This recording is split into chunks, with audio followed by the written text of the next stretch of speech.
Deuxième livre de Samuel, chapitre 20. Et il se rencontra là un homme de Bélial, son nom était Sheba, fils de Bichri, benjaminite. Et il sonna de la trompette et dit : Nous n'avons point de part en David, ni d'héritage dans le fils d'Isaïe. Chacun à sa tente, Israël.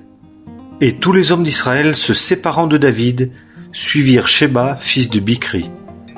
Mais les hommes de Juda s'attachèrent à leur roi, depuis le Jourdain jusqu'à Jérusalem. Et David vint dans sa maison à Jérusalem. Et le roi prit les 10 femmes concubines qu'il avait laissées pour garder la maison, et les mit dans une maison où elles étaient gardées, et les entretint. Mais il n'entra pas vers elles, et elles furent enfermées jusqu'au jour de leur mort, vivant dans le veuvage. Et le roi dit à Amasa : Rassemble-moi en 3 jours les hommes de Juda, et toi, sois présent ici. Et Amasa s'en alla pour rassembler Juda, mais il tarda au-delà du terme qui lui était assigné. Et David dit à Abishai : Maintenant, Sheba, fils de Bichri, nous fera plus de mal qu'Absalom. Toi, prends les serviteurs de ton Seigneur et poursuis-le, de peur qu'il ne trouve des villes fortes et qu'il ne se dérobe à nos yeux. Et les hommes de Joab sortirent après lui, et les Kérétiens, et les Pélétiens, et tous les hommes forts. Et ils sortirent de Jérusalem pour poursuivre Sheba, fils de Bichri. Ils étaient près de la grande pierre qui est à Gabaon, qu'Amasa arriva devant eux. Et Joab était ceint de la casaque dont il était vêtu, et par-dessus, il avait le ceinturon de l'épée attaché sur ses reins dans son fourreau. Et comme il s'avançait, elle tomba. Et Joab dit à Amasa : Te portes-tu bien, mon frère ? Et Joab, de sa main droite, saisit la barbe d'Amasa pour le baiser, et Amasa ne prenait pas garde à l'épée qui était dans la main de Joab. Et Joab l'en frappa dans le ventre, et répandit ses entrailles à terre, sans le frapper une seconde fois. Et il mourut. Et Joab et Abishai, son frère, poursuivirent Sheba, fils de Bichri. Et l'un des jeunes hommes de Joab se tint près d'Amasa et dit : Quiconque prend plaisir en Joab, et quiconque est pour David, qu'il suive Joab. Et Amasa se roulait dans son sang, au milieu de la route. Et quand cet homme vit que tout le peuple s'arrêtait, il tira Amasa hors de la route dans un champ, et jeta un vêtement sur lui quand il vit que tous ceux qui arrivaient près de lui s'arrêtaient. Quand il fut ôté de la route, tous les hommes passèrent outre après Joab, afin de poursuivre Sheba, fils de Bichri. Et celui-ci passa par toutes les tribus d'Israël, jusqu'à Abel et Beth-Maaka et Toubérim. Et ils se rassemblèrent et le suivirent aussi. Et ils vinrent et assiégèrent Sheba dans Abel-Beth-Maaka, et ils élevèrent contre la ville une terrasse, et elle se dressait contre l'avant-mur.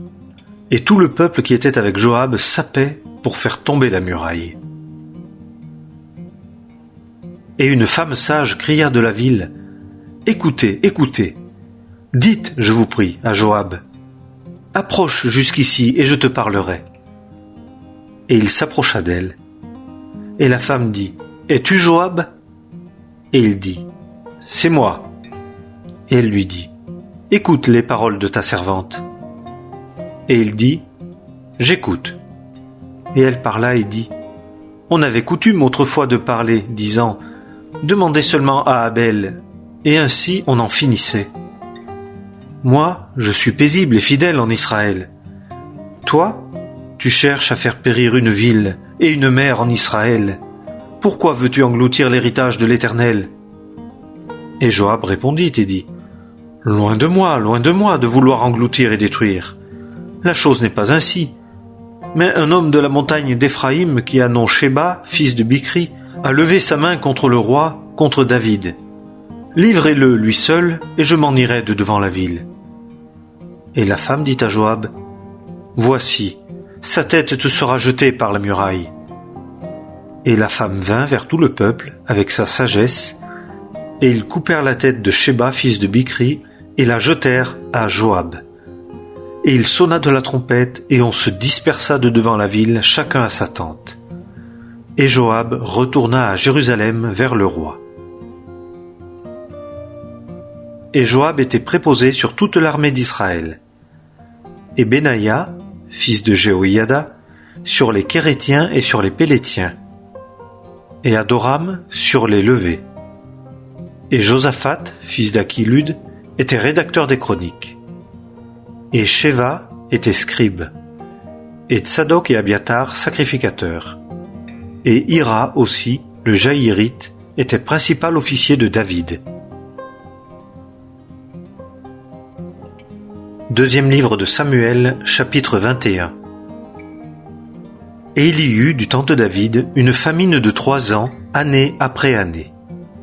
Et David rechercha la face de l'Éternel, et l'Éternel dit, « C'est à cause de Saül et de sa maison de sang, parce qu'il a fait mourir les Gabaonites. » Et le roi appela les Gabaonites et leur parla. Or, les Gabaonites n'étaient pas des fils d'Israël, mais du reste des Amoréens, et les fils d'Israël s'étaient obligés envers eux par serment. Et Saül, dans son zèle pour les fils d'Israël et de Juda, avait cherché à les frapper. Et David dit aux Gabaonites, « Que ferai-je pour vous, et avec quoi ferai-je expiation, de sorte que vous bénissiez l'héritage de l'Éternel ?»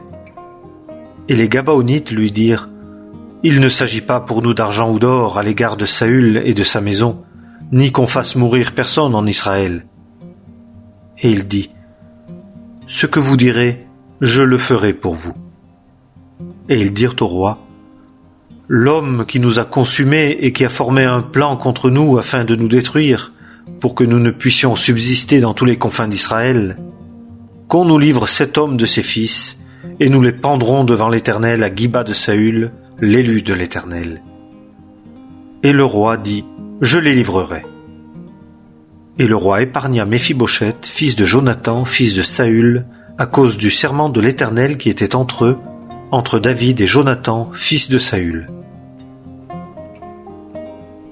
Et le roi prit les 2 fils de Ritzpa, fille d'Aïa, qu'elle avait enfantés à Saül, Harmonie et Méphibosheth, et les 5 fils de Michal, fille de Saül, qu'elle avait enfantés à Adriel, fils de Barzilaï, le Méolatite, et il les livra aux mains des Gabaonites, qui les pendirent sur la montagne, devant l'Éternel.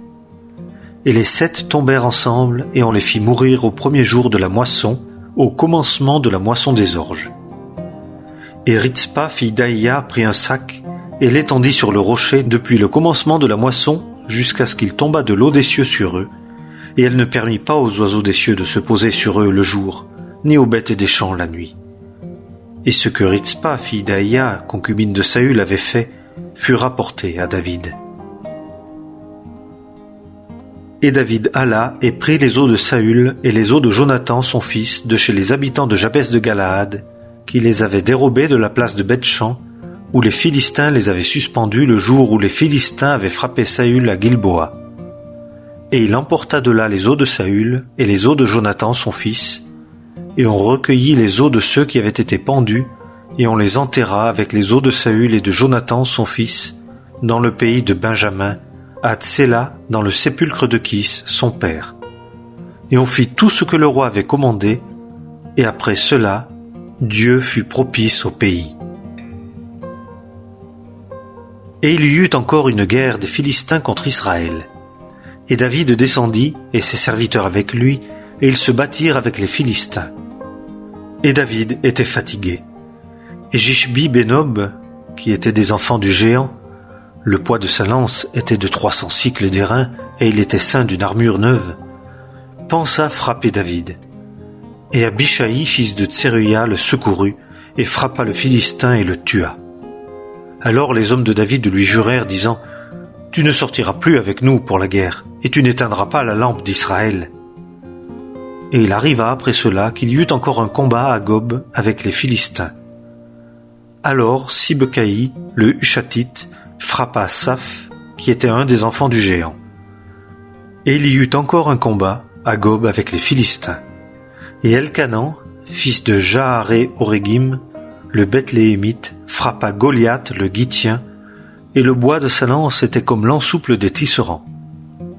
Et il y eut encore un combat à Gath. Et il y avait là un homme de haute stature qui avait 6 doigts aux mains et 6 orteils aux pieds, en tout 24. et lui aussi était néo-géant. Et il outragea Israël, mais Jonathan, fils de Shim'a, frère de David, le frappa. Ces 4 étaient néo-géants à Gath, et tombèrent par la main de David et par la main de ses serviteurs. Deuxième livre de Samuel, chapitre 22. Et David adressa à l'Éternel les paroles de ce cantique le jour où l'Éternel l'eut délivré de la main de tous ses ennemis et de la main de Saül.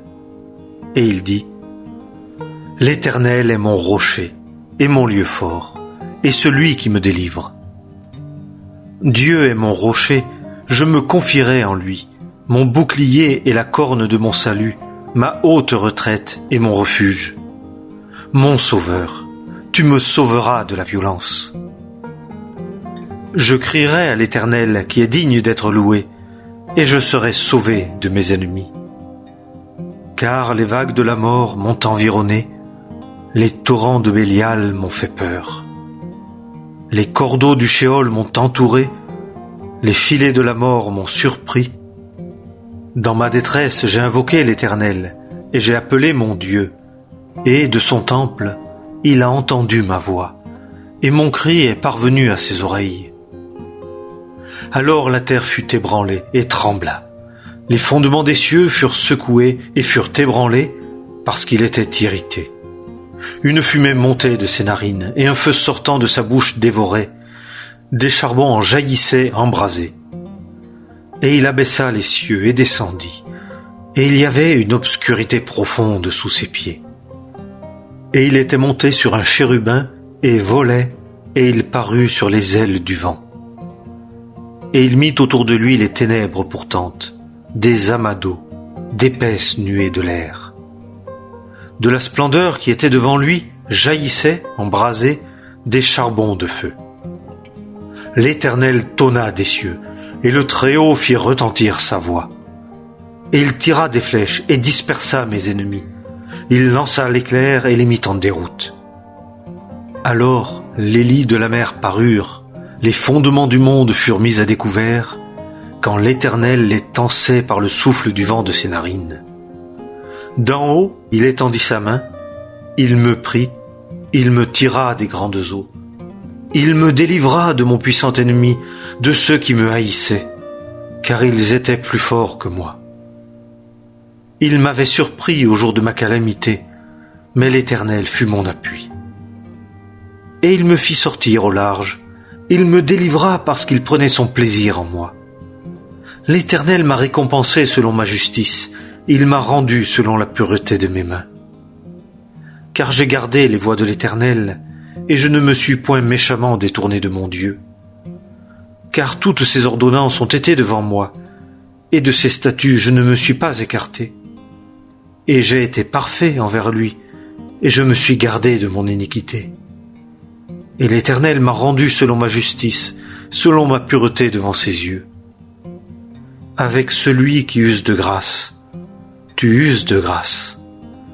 Avec l'homme parfait, tu te montres parfait. Avec celui qui est pur, tu te montres pur. Et avec le pervers, tu es roide. Et tu sauveras le peuple affligé, et tes yeux sont sur les hautains, et tu les abaisses. Car toi, Éternel, tu es ma lampe, et l'Éternel fait resplendir mes ténèbres. Car par toi, je courrai au travers d'une troupe, par mon Dieu, je franchirai une muraille. Quant à Dieu, sa voie est parfaite. La parole de l'Éternel est affinée. Il est un bouclier à tous ceux qui se confient en lui. Car qui est Dieu, hormis l'Éternel? Et qui est un rocher, hormis notre Dieu? Dieu est ma puissante forteresse, et il aplanit parfaitement ma voie. Il rend mes pieds pareils à ceux des biches, et me fait tenir debout sur mes lieux élevés. Il enseigne mes mains à combattre, et mes bras bandent un arc d'airain. Et tu m'as donné le bouclier de ton salut, et ta débonnaire-té m'a agrandi. Tu as mis au large mes pas sous moi, et les chevilles de mes pieds n'ont pas chancelé. J'ai poursuivi mes ennemis, et je les ai détruits, et je ne m'en suis pas retourné que je ne les ai consumés. et je les ai consumés, je les ai transpercés, et ils ne se sont pas relevés, mais ils sont tombés sous mes pieds. Et tu m'as ceint de force pour le combat. Tu as courbé sous moi ceux qui s'élevaient contre moi. Et tu as fait que mes ennemis m'ont tourné le dos, et ceux qui me haïssaient, je les ai détruits. Ils regardaient, et il n'y avait point de sauveur. Ils regardaient vers l'Éternel, et il ne leur a pas répondu. Et je les ai brisés, menus comme la poussière de la terre, comme la boue des rues, je les ai écrasés, je les ai foulés. Et tu m'as délivré des débats de mon peuple. Tu m'as gardé pour être le chef des nations. Un peuple que je ne connaissais pas me servira. Les fils de l'étranger se sont soumis à moi en dissimulant. Dès qu'ils ont entendu de leur oreille, ils m'ont obéi. Les fils de l'étranger ont dépéri, et ils sont sortis en tremblant de leur lieu caché. L'Éternel est vivant, et que mon rocher soit béni. Et que Dieu, le rocher de mon salut, soit exalté, le Dieu qui m'a donné des vengeances et qui a amené les peuples sous moi, et qui m'a fait sortir du milieu de mes ennemis. Tu m'as élevé au-dessus de ceux qui s'élèvent contre moi, tu m'as délivré de l'homme violent. C'est pourquoi, Éternel, je te célébrerai parmi les nations, et je chanterai des cantiques à la gloire de ton nom. C'est lui qui a donné de grandes délivrances à son roi, et qui use de bonté envers son oint, envers David, et envers sa semence, à toujours.